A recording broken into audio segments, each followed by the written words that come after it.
Sa gilid ng isang liblib na barangay sa Iloilo, may isang purok na matagal nang isinumpa. Ang mga matatanda sa lugar ay bihirang lumabas sa gabi, at ang mga batang naglalaro sa paligid ay palaging may pakiramdam na may nagmamasid sa kanila. Kahit na araw, may kakaibang lamig na dumadaloy sa hangin, parang may bulong na sinusundan ang bawat hakbang ng sinuman. Ang mga bahay ay yari sa kahoy at may mga bubong na may lumang pawid, tila ba pinipilit ng panahon na bumagsak, ngunit nananatiling nakatindig sa kabila ng kalupitan ng oras. Sa gitna ng purok, may isang lumang eskinita na bihirang madaanan ng mga tao. Ang mga pader nito ay may mga kakaibang marka, parang simbolo ng sinaunang ritual, at sa ilalim ng gabi, ito ay naglalabas ng anino na kumikilos na parang may sariling buhay. Si Lino, isang batang lalaki na 16 na taong gulang, ay lumaki sa purok na ito. Siya ay matapang sa panlabas, ngunit may hiwaga sa kanyang puso na hindi niya maintindihan. Madalas siyang makita ng mga kapitbahay na naglalakad sa gilid ng eskinita, kahit hating gabi, nakatingin sa dilim, at tila nakikipag-usap sa wala. May mga araw na ang kanyang mga mata ay nagliliwanag sa kakaibang liwanag, parang may nakikitang hindi nakikita ng iba. Ang mga matatanda sa baryo ay nagbibilin sa kanya, huwag kang lalapit sa eskinita kapag gabi na. May masamang espiritu na naninirahan doon, at hindi basta-basta na isa sa puso ang lihim nito. Ngunit sa kabila ng babala, ramdam ni Lino ang isang puwersa na tila nag-aanyaya sa kanya, isang tawag na hindi niya maipaliwanag. Ang mga bata sa purok ay nagkukwentuhan tungkol sa misteryosong nilalang na kumakain ng liwanag ng mga kalalakihan, at ang ilan ay nagdadagdag ng mga kwento tungkol sa aswang na may kakayahang mag-anyong tao. Ngunit sa gitna ng takot, may kakaibang kapangyarihan si Lino na nagtutulak sa kanya na alamin ang katotohanan. Isang gabi, habang tahimik na naglalakad sa eskinita, napansin niya ang isang kakaibang liwanag mula sa isang lumang kubo sa dulo. Ang pintuan ay bahagyang nakabukas, at may hangin na nagmumula rito na may halo ng malamig at kakaibang aroma. Sa loob, may mga lumang kagamitan, mga sirasirang kasangkapan, at mga papel na tila naglalaman ng lihim na kaalaman. Ngunit bago pa man niya maabot ang liwanag, may narinig siyang bulong, isang boses na mahina ngunit malinaw, huwag mong lisanin ang landas na ito. Ang tinig ay nagmula sa loob ng kubo, ngunit tila sumasabay sa bawat hakbang niya. Ang kanyang puso ay bumilis at bawat galaw ay puno ng kaba at suspense. Alam ni Lino na may isang lihim na puwersa sa kubo, isang misteryo na hindi pa niya lubos na nauunawaan, ngunit ramdam niyang kailangang tuklasin. Ang kanyang mga mata ay nakatutok sa liwanag, at ang kanyang isip ay puno ng tanong, ano ang lihim ng kubo? Sino ang nagbabantay sa eskinita? At higit sa lahat, anong katotohanan ang naghihintay sa kanya sa ilalim ng liwanag na iyon? Sa gitna ng dilim at lamig ng gabi, naramdaman ni Lino ang presensya ng isang bagay na hindi niya nakikita, ngunit ramdam sa bawat paghinga. Ang hangin ay nagdadala ng kakaibang enerhiya, at bawat anino sa paligid ay parang nagbabantay sa kanyang kilos. Ang suspense ay tumataas sa bawat segundo, at ang manunood ay iwan sa matinding kuryosidad. Paano haharapin ni Lino ang misteryo na matagal nang isinumpa sa purok? Ano ang mga lihim na nagtatago sa lumang kubo, at paano ito makakaapekto sa kanyang buhay? Bago matapos ang gabi, ang liwanag mula sa kubo ay biglang lumakas, at may naramdaman siyang kakaibang puwersa na tila humihila sa kanya papasok. Ang bawat hakbang niya ay puno ng tensyon, bawat paghinga ay may kasamang kaba, at bawat pagtingin sa paligid ay nagdadala ng hindi maipaliwanag na pangamba. Ang huling sandali ng introduksyon ay nag-iwan kay Lino sa harap ng pintuan, nakabukas, naglalabas ng liwanag, at puno ng misteryo na magpapatuloy sa susunod na kabanata ng kanyang karanasan. Ang manunood ay iwan sa matinding curiosity at excitement, ano ang kanyang makikita sa loob? Ano ang lihim ng kubo at paano ito nakakaapekto sa buong purok? Ang suspense ay unti-unting tataas, at bawat segundo ay magpapaigting ng engagement, naghihikayat sa bawat isa na alamin ang katotohanan sa susunod na bahagi ng kwento. Matapos ang gabing iyon sa harap ng lumang kubo, si Lino ay hindi makatulog. Ang bawat tunog sa loob ng kanilang bahay, ang ihip ng hangin sa bintana, ang kaluskos ng bubong, at ang mga kalansing ng bakal sa labas, ay nagdudulot ng kakaibang kaba sa kanyang dibdib. Ramdam niya ang bigat ng misteryo na kanyang nasimulan at ang hindi maipaliwanag na puwersa na tila sumusubaybay sa kanya. Sa bawat pagkakataon na siya ay tinitingnan ang liwanag mula sa kubo, tila may lumilitaw na anino sa gilid ng kanyang paningin, nawawala kapag siya ay tinitingnan ng diretsyo. Ang pakiramdam ng paranoia ay unti-unting kumakapit sa kanya, at ang tanong sa kanyang isip ay nananatiling iisa, ano ang nasa loob ng kubo, at bakit tila may sariling buhay ang lugar na iyon. Habang lumilipas ang mga araw, si Lino ay napansin ang iba pang kakaibang pangyayari sa purok. May mga bata na biglang nawawala sa ilang minuto at babalik nang walang maalala sa nangyari. May mga hayop na tumatakbo ng walang dahilan, at ang mga matatanda ay tila may natatanging takot na hindi nila kayang ipaliwanag.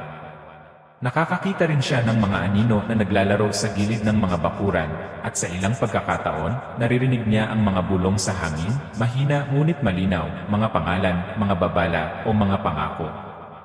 Ang mga pangyayaring ito ay unti-unting bumabalot sa kanya, at si Lino ay napilitan na pag-aralan ang bawat detalye ng paligid, naghahanap ng palatandaan na makakatulong upang maunawaan ang misteryo.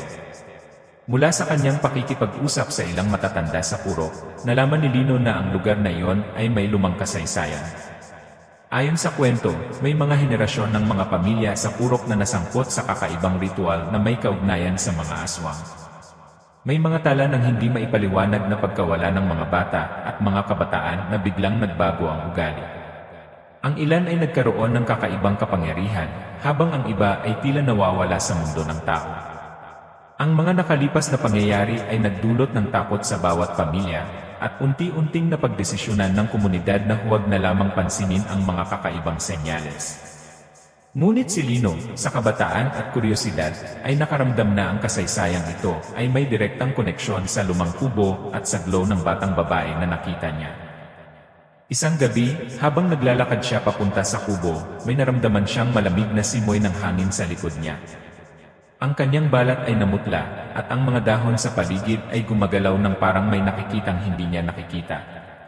Biglang, may narinig siyang tunog ng halakhak, malinaw ngunit tila nagmumula sa malayo. Napatingin siya sa paligid ngunit wala siyang makita, at ang tunog ay unti-unting humina, na para bang may nilalang na naglalaro sa kanyang isipan. Ang eksenang iyon ay nagdulot ng matinding kaba, ngunit sa parehong oras, napagtanto niya na may koneksyon ito sa glow na nakita niya sa loob ng kubo. Sa kanyang pag-usisa, napansin ni Lino na may mga kakaibang marka sa mga pader ng ilang bahay sa purok, simbolo na hindi niya maintindihan ngunit tila nagpapadala ng babala. Ang ilan sa mga simbolo ay lumilitaw lamang sa dilim, at kapag tinignan sa liwanag ng araw, nawawala na parang hindi naman naroon. Ang mga pangyayaring ito ay nagdulot ng pangamba at tanong sa kanya, may mga puwersa ba sa purok na hindi nakikita ng karaniwang tao? May mga nilalang ba na nagmamasid at nagtatakda ng kapalaran ng bawat pamilya sa lugar? Habang nagpapatuloy ang kanyang pananaliksik, nakilala niya si Aling Rosa, isang matandang babae na matagal nang nakatira sa purok. Ayon sa kanya, may mga gabay na hindi nakikita ng karaniwang mata, at sila ang nagbabantay sa balanse sa pagitan ng mundo ng tao at ng nakatagong mundo ng mga aswang. Ang mga bata ay may kakaibang koneksyon sa puwersang ito, sabi ni Aling Rosa, at minsan, ang mga bata rin ang tanging makakaunawa sa lihim ng mga eskinita at kubo. Ang kanyang sinabi ay nagdulot kay Lino ng kakaibang ideya, maaaring siya mismo ay may koneksyon sa misteryo, isang papel na hindi pa niya lubos na nauunawaan. Habang unti-unti niyang nauunawaan ang mga palatandaan, may mga pagkakataon na naririnig niya ang mga bulong sa dilim, mga pangalan, mga babala, at mga utos. Ang mga bulong ay nagmumula sa paligid, sa ilalim ng mga puno, sa hangin, at minsan sa mismong loob ng kubo. Ang bawat pangyayari ay nagpapataas ng suspense, at nagdudulot ng kakaibang kaba sa kanyang puso. Napagtanto ni Lino na ang kubo ay hindi lamang lumang gusali, ito ay sentro ng misteryo, puno ng enerhiya at lihim na hindi basta-basta mauunawaan. Sa gitna ng kanyang pagsusuri, nakakita si Lino ng lumang kwaderno sa loob ng kubo na tila iniwan ng isang matandang aswang.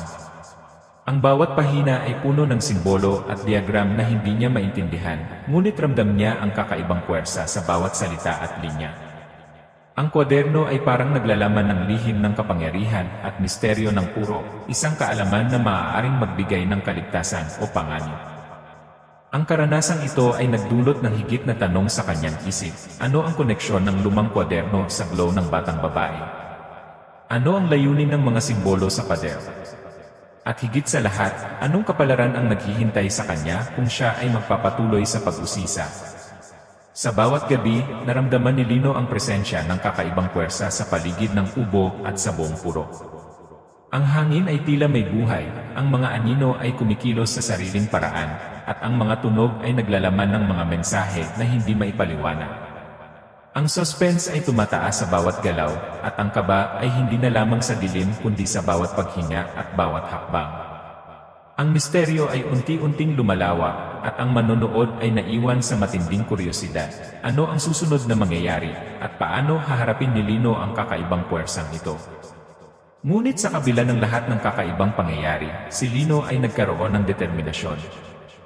Ramdam niya na may bagay siyang dapat tuklasin, may papel na dapat gampanan sa misteryo ng puro.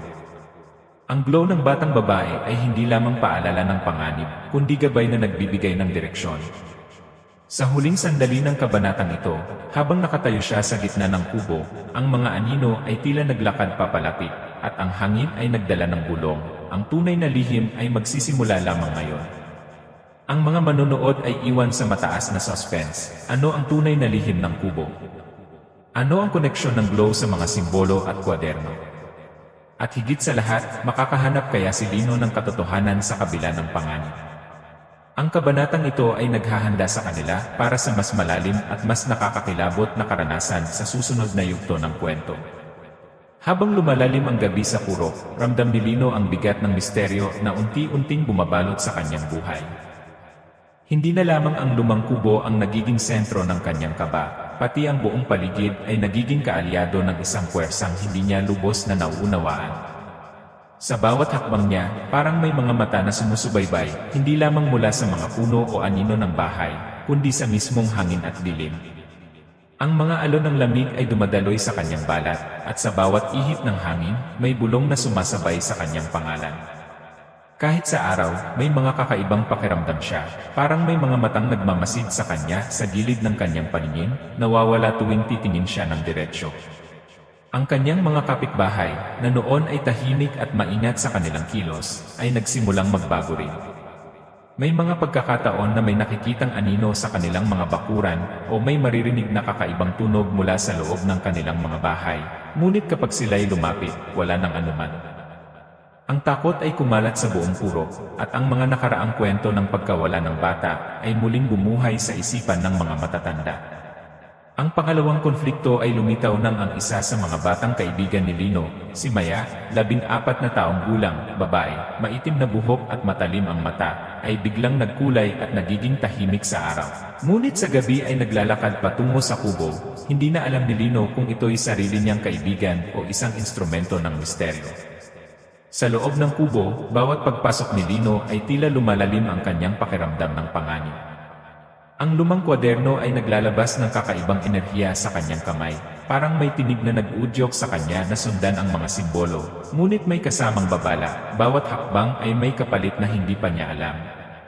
Ang mga anino sa paligid ay kumikilos ng higit pa sa dati, tila ba nakikipaglaro sa kanya, sinusubok ang kanyang tapang at katalimuhan. May mga gabi na siya ay nakarinig ng mga halakhak ng bata na hindi naririnig ng iba, at ang glow na nakita niya noong una ay unti-unting lumalapit sa kanya, tila ba naglalabas ng mensahe na hindi niya mauunawaan.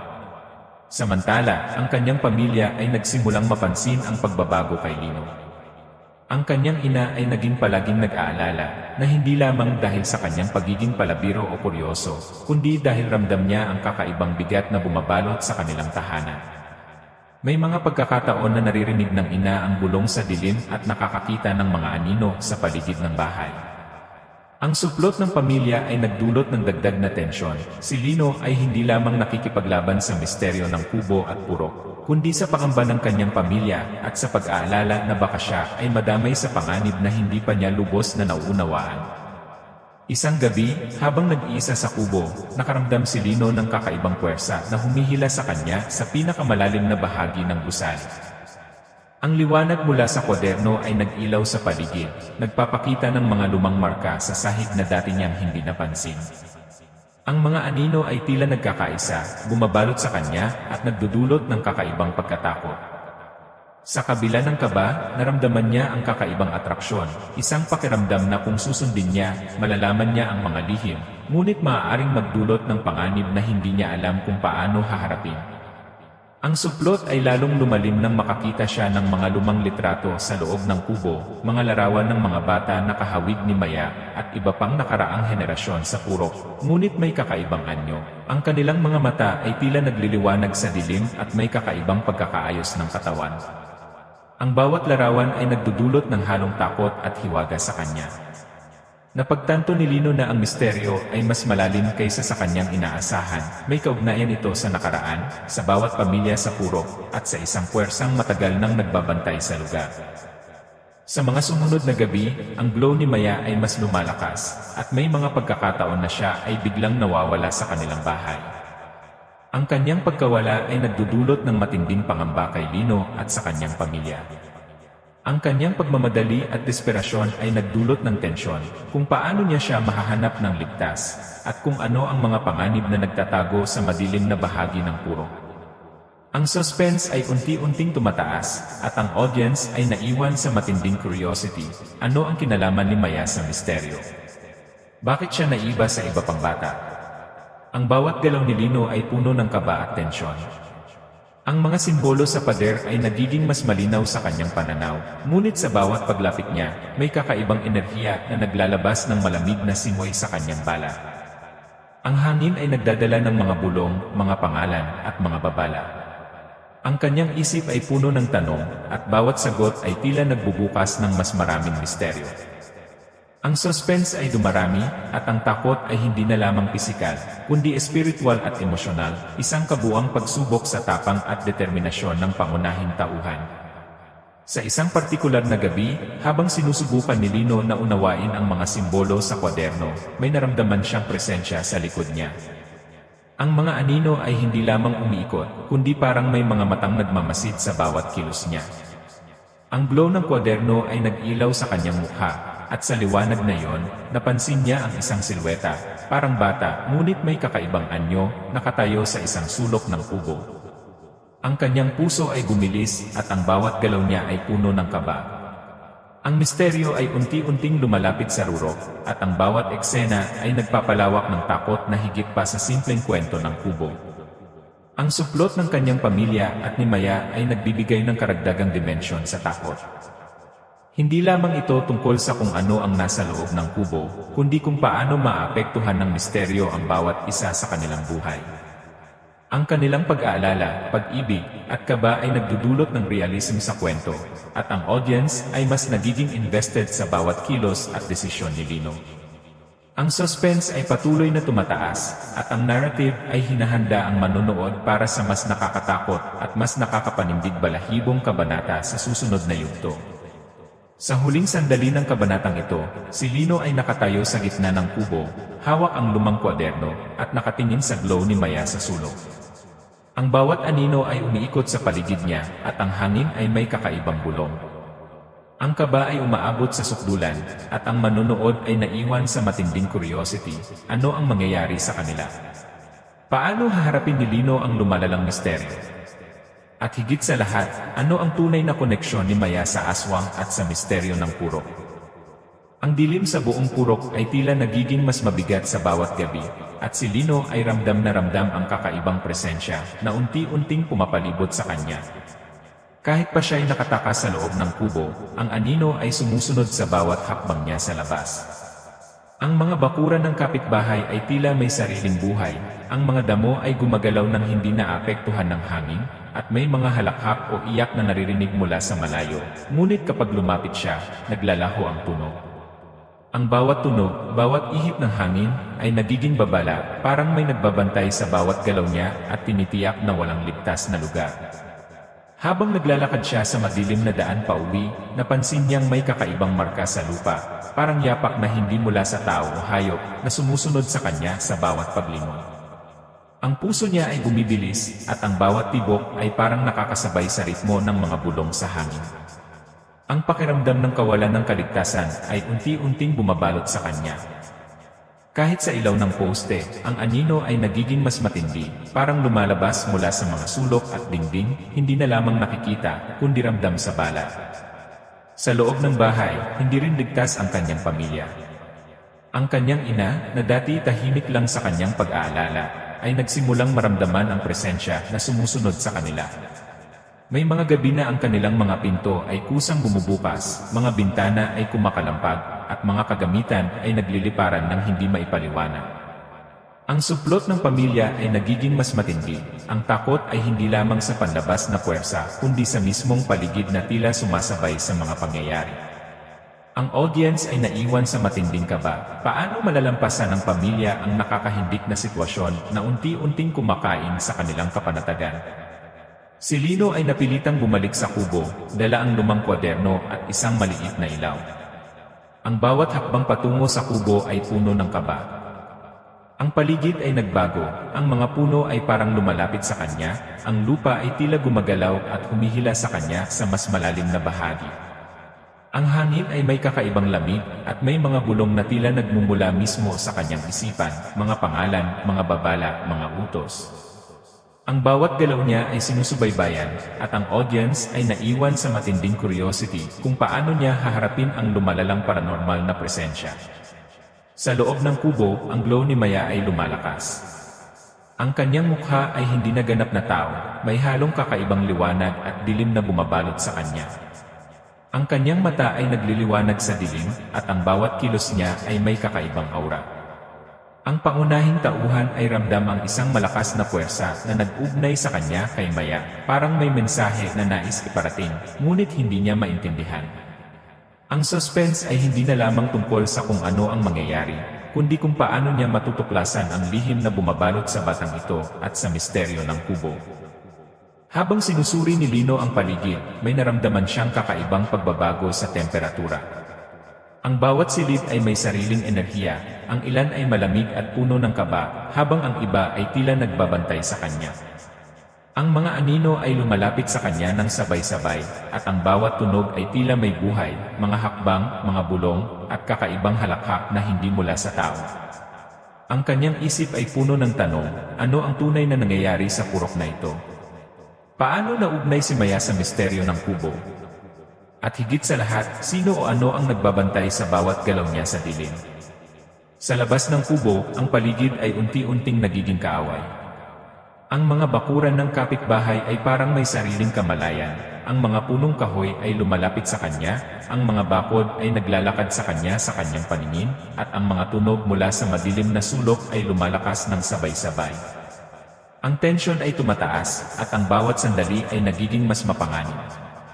Ang audience ay patuloy na pinapanatili sa matinding curiosity, nagtataka kung paano makaliligtas ang pangunahing tauhan mula sa isang presensya na tila hindi kayang talunin. Si Lino ay nakaramdam ng kakaibang puwersa na tila kumakapit sa kanyang dibdib, isang timpla ng takot, kaba at desperation. Ang kanyang katawan ay nanginginig at ang bawat paghinga ay tila may kasamang bigat. Ang bawat silid sa kubo ay nagiging larangan ng paranormal na enerhiya. Ang mga pader ay naglalabas ng malamig na simoy, at ang mga anino ay parang lumalabas mula sa mismong kasaysayan ng kubo, may mga lihim na matagal nang nakatago. Ang audience ay patuloy na naiipit sa suspense, nagtataka kung ano ang susunod na mangyayari sa pangunahing tauhan at sa kanyang pamilya. Sa isang sandali, habang hawak ni Lino ang kwaderno at sinusubukan intindihin ang mga simbolo, naramdaman niya na may humawak sa kanyang balikat.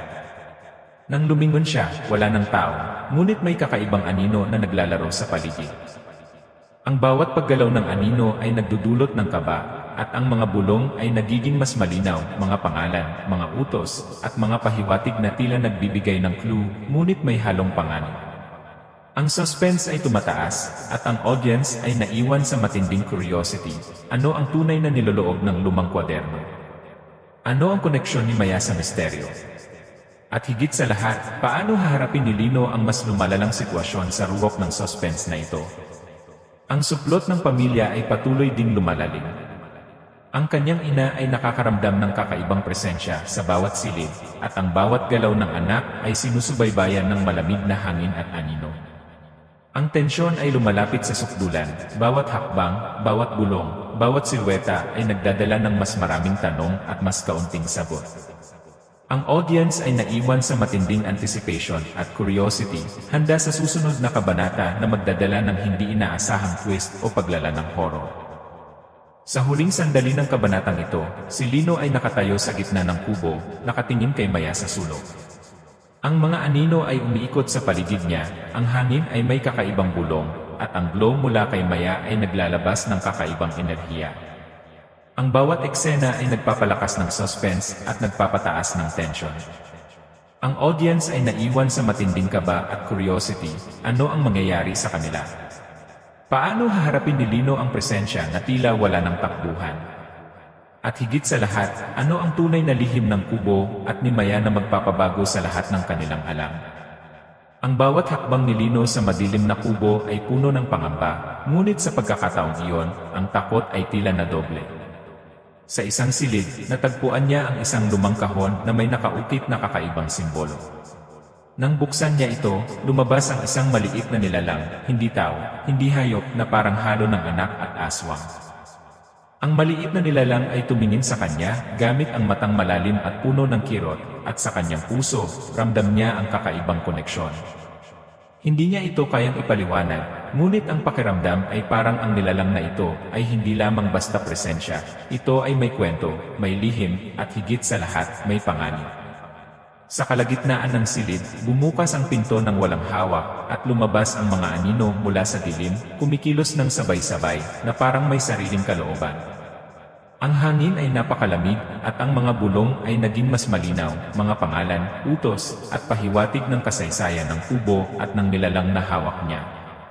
Ang twist na ito ay nagdulot ng matinding kaba kay Lino. Ang nilalang na iyon ay hindi lamang basta bata. Ito ay anak ng aswang na matagal nang hinahanap sa purok.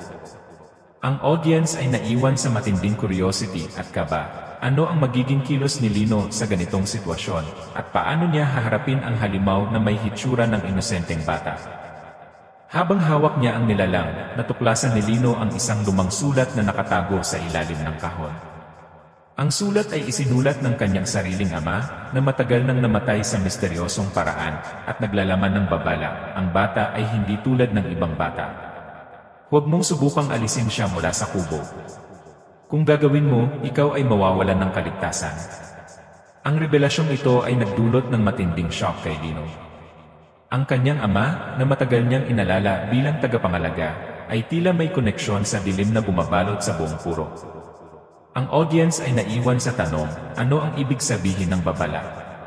Bakit ang kanyang ama ay may alam tungkol sa bata ng aswang? Sa pagkakataong iyon, naramdaman ni Lino ang sobrang pangamba. Ang paligid ay tila umiikot sa kanya, at ang mga pader ay naglalabas ng malamig na enerhiya.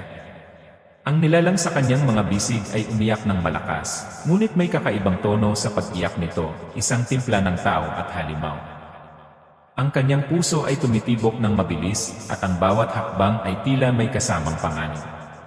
Ang audience ay patuloy na naipit sa suspense. Paano niya haharapin ang sitwasyong halos hindi na malalampasan?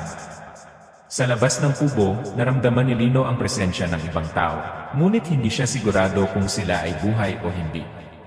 Ang mga silweta sa dilim ay parang nagmamasid sa kanya, at sa bawat pagtingin niya sa paligid, ang mga anino ay lumalapit ng sabay-sabay. Ang suplot ng pamilya ay lalong lumalalim, ang kanyang ina ay nakakita rin ng mga kakaibang pangyayari, mga bagay na nagliliparan, mga pinto na nagbubukas at nagsasara ng pusa, at mga anino na kumikilos kahit walang sinuman sa paligid. Biglang lumabas ang isa pang revelasyon, si Maya, ang batang hawak ni Lino, ay may kakayahang kumonekta sa kanyang nakaraan.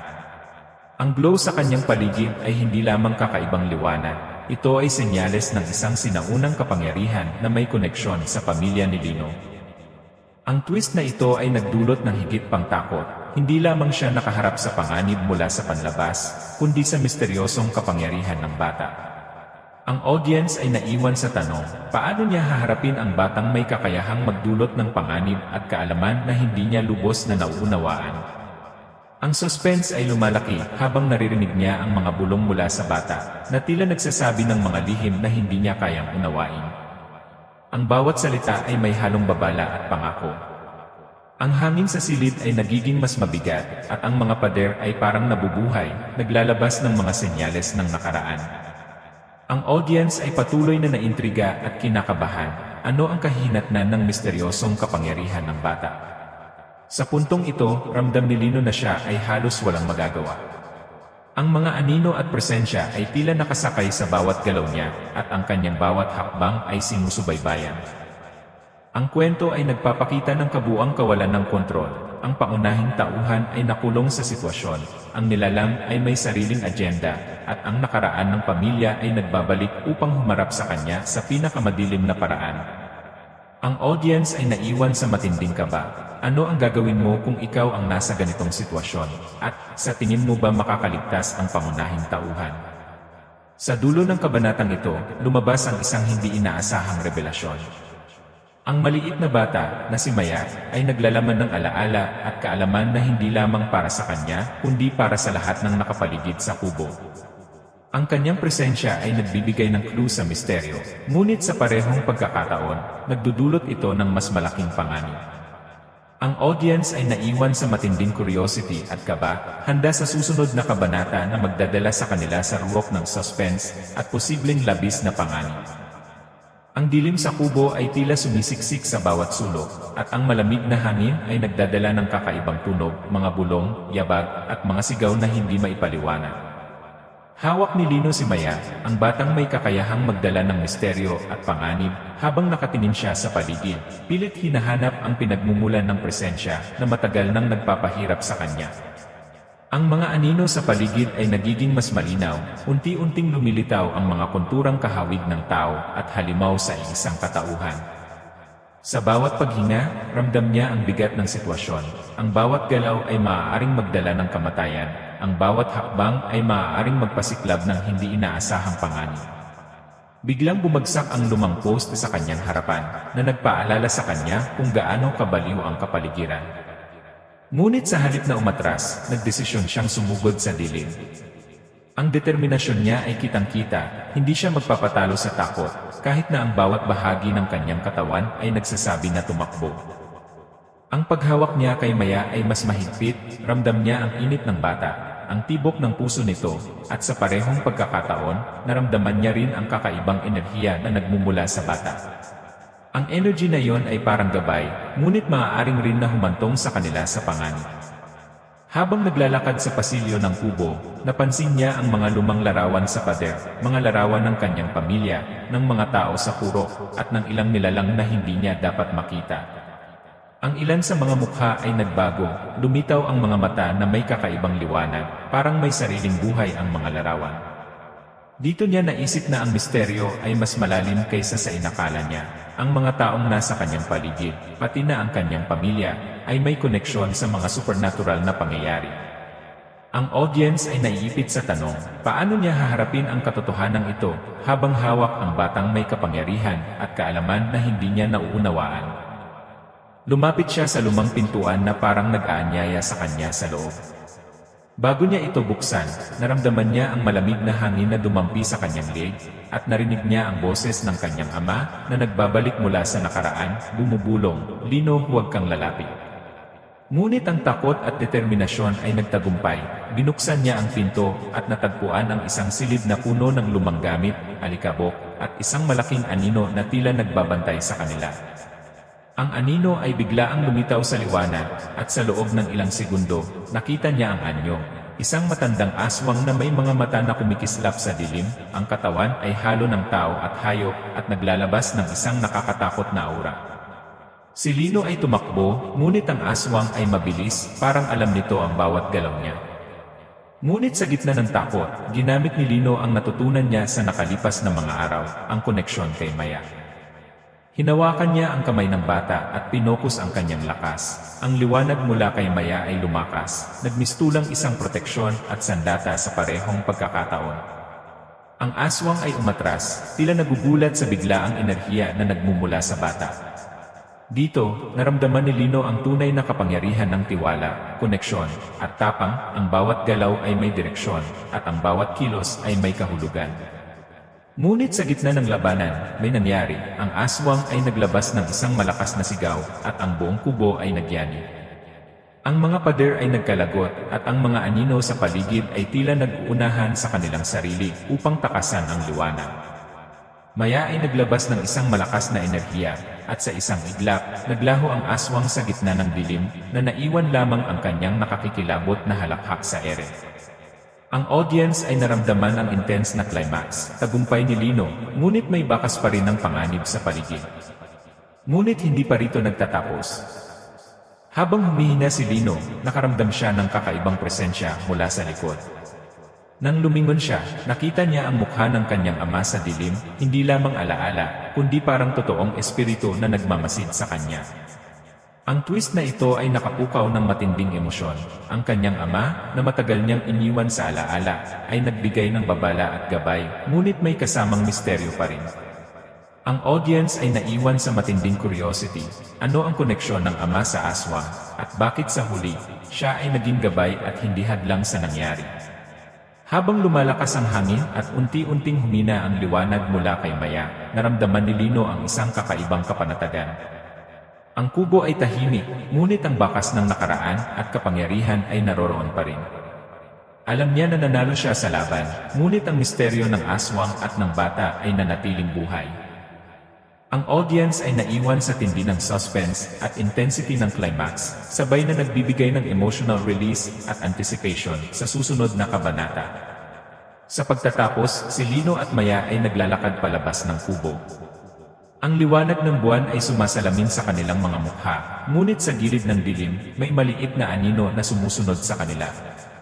Ang twist na ito ay nag-iwan ng huling marka ng suspense. Kahit na nagwagi si Lino, ang panganib ay hindi pa tuluyang nawala, at ang kwento ay hindi pa ganap na natapos. Ang audience ay iniwan sa tanong, ano ang susunod na mangyayari? May kakayahan ba si Maya na ganap na kontrolin ang kanyang kapangyarihan, at ang anino ba ay tunay na nawala o patuloy na nagbabantay? Ang climax na ito ay nagbibigay ng ultimate tension release habang nag-iwan ng matinding curiosity at emosyonal na impact na nagtitiyak na mananatiling hook ang viewers sa buong kwento. Ang umaga ay dahan-dahang sumilip sa purok, ngunit ang liwanag nito ay tila hindi ganap na nagtatanggal ng dilim na naiwan sa puso ni Lino.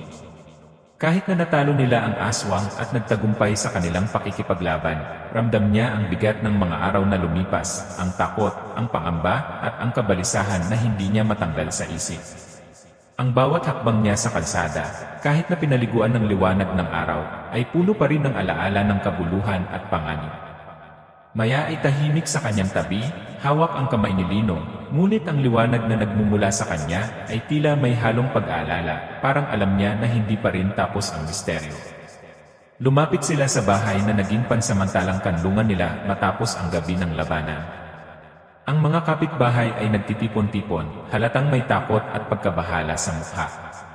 Ang mga tanong ay sabay-sabay na bumuhos, saan galing ang bata? Paano niya nakayanan ang aswang? Ligtas na ba sila? Hindi makapagsalita si Lino agad, ang bawat sagot ay nangangailangan ng pagbabalik-tanaw sa kanyang karanasan, at bawat pagbabalik-tanaw ay nagbubukas ng panibagong takot. Pinili niyang panatilihin ang ilan sa mga detalyeng iyon bilang lihim, ang ilan ay hindi dapat malaman ng sinuman. Ang bata, si Maya, ay tumingin kay Lino na may kakaibang intensity sa kanyang mga mata. Ramdam niya ang bigat ng kapangyarihan na dala niya, ngunit ramdam rin ang pagkalito at kawalan ng katiyakan. Ang karanasan nila sa aswang ay nagbukas ng pintuan sa mga bagay na hindi pa niya nauunawaan, isang mundo na puno ng misteryo at panganib. Habang nag-uusap sila sa loob ng bahay, napansin ni Lino ang kakaibang pagbabago sa bata. Ang liwanag mula sa kanyang katawan ay kumikintab pa rin sa ilang bahagi, parang nag-iwan ng bakas ng enerhiya sa paligid. Ang audience ay naiipit sa tanong, ano ang mangyayari kay Maya at paano niya haharapin ang kapangyarihang dala niya. Sa mga susunod na araw, sinubukan ni Lino na balikan ang normal na buhay. Nagbalik siya sa paaralan, naglaro sa kalsada, at nakipag-usap sa kanyang mga kaibigan, ngunit ang lahat ay may halong takot at hindi maipaliwanag na kaba. Bawat tunog sa paligid ay parang nagbabalik ng alaala ng gabi ng labanan, at bawat anino sa pader ay nagdadala ng paalala na ang panganib ay maaaring bumalik anumang oras. Maya, sa kabila ng kanyang edad, ay nagpakita ng maturity at kaalaman na hindi pangkaraniwan. Napansin ni Lino ang kanyang kakaibang pakiramdam ng responsibilidad, tila alam niya na ang kanyang kapangyarihan ay hindi lamang para sa kanilang proteksyon, kundi para sa isang mas malaking layunin. Ngunit may mga sandali rin ng katahimikan at kapayapaan. Si Lino at Maya ay naglakad sa tabi ng ilog sa hapon, pinagmamasdan ang lumulubog na araw. Dito, naramdaman ni Lino ang koneksyon sa bata, ang kanilang tiwala at samahan na nabuo sa gitna ng takot. Ngunit ang katahimikan ay hindi ganap, sa ilalim ng tubig, may kakaibang paggalaw, parang may humuhubog na presensya na nagmamasid sa kanila. Hindi niya alam kung anong uri ng nilalang ang iyon, isang paalala na ang misteryo ay hindi pa tapos. Ang audience ay naiwan sa malakas na curiosity, sino o ano ang humuhubog sa mga pangyayari sa paligid nila, at paano ito makakaapekto sa kanilang hinaharap. Sa bahay, habang naglilinis si Lino ng mga lumang gamit na naiwan mula sa kubo, natagpuan niya ang ilang bagay na nagdulot ng takot at pangamba. Isang lumang kwaderno na may mga simbolo at tala tungkol sa aswang, at ilang larawan ng bata na may nakakatakot na glow sa mata. Ang mga bagay na ito ay nagbukas ng panibagong tanong sa isip niya, paano nasimulan ang misteryo na ito, at sino ang may kontrol sa mga pangyayari? Ang audience ay naiwan sa kaguluhan ng isip, may mga lihim na mas malalim pa kaysa sa nakikita sa ibabaw. Sa gabi, habang nakahiga sa kama, naramdaman ni Lino ang malamig na hangin na dumampi sa kanyang leeg. Ang ilaw mula sa lampara ay kumikislap, at sa isang iglap, nakita niya ang anino ng isang nilalang na hindi pamilyar sa kanya, maliit, humanoid, ngunit may kakaibang aura ng panganib. Maya ay natutulog sa tabi niya, ngunit ang liwanag sa kanyang katawan ay kumikintab pa rin, parang nagbabantay sa paligid. Ang tensyon ay tumaas, at ang audience ay naiwan sa isang nakakakilabot na anticipation. May susunod na panganib, ngunit kailan ito lalabas? Kinabukasan, naglakad si Lino sa paligid ng purok, nag-obserba sa mga kapitbahay at sa mga tanong na patuloy na bumubuo sa kanyang isipan. May ilan na nagtataka kung tunay na ligtas na sila, at may ilan na tila nakaramdam ng kakaibang presensya na hindi maipaliwanag. Sa bawat pagtingin ni Lino sa paligid, naramdaman niya ang pagbabantay ng hindi nakikitang mata. Ang audience ay patuloy na nakakapit sa bawat detalye. Ang misteryo ay hindi pa natatapos, at ang takot ay laging nakahanda sa gilid. Sa huling eksena, si Lino at Maya ay naglakad sa gilid ng kagubatan sa dapit hapon, pinagmamasdan ang lumulubog na araw. Ang hangin ay malamig at may dalang kakaibang bulong mula sa mga puno. Maya ay biglang tumigil, ang liwanag mula sa kanyang katawan ay kumikintab ng mas maliwanag at tumingin sa dilim. May isang maliit na anino na sumusunod sa kanila mula sa gilid ng kagubatan, parang nagmamasid, hindi kaagad lumalapit, ngunit ramdam ang presensya nito. Ang audience ay naiwan sa matinding suspense, sino o ano ang anino na yon, at ano ang mangyayari sa kanilang dalawa sa susunod. Ang huling tanong ay malinaw, ano sa tingin niyo ang susunod na mangyayari? Ano ang gagawin ni Lino at Maya sa paparating na panganib? Sa pagtatapos, ang resolusyon ay nagbigay ng kapanatagan na natalo nila ang pangunahing banta, ngunit nag-iwan ng sapat na misteryo at takot upang panatilihin ang curiosity at engagement. Ang audience ay naiwan na unsettled ngunit satisfied, handa na mag-iwan ng kanilang opinyon sa comments at maghintay kung magkakaroon ng sequel.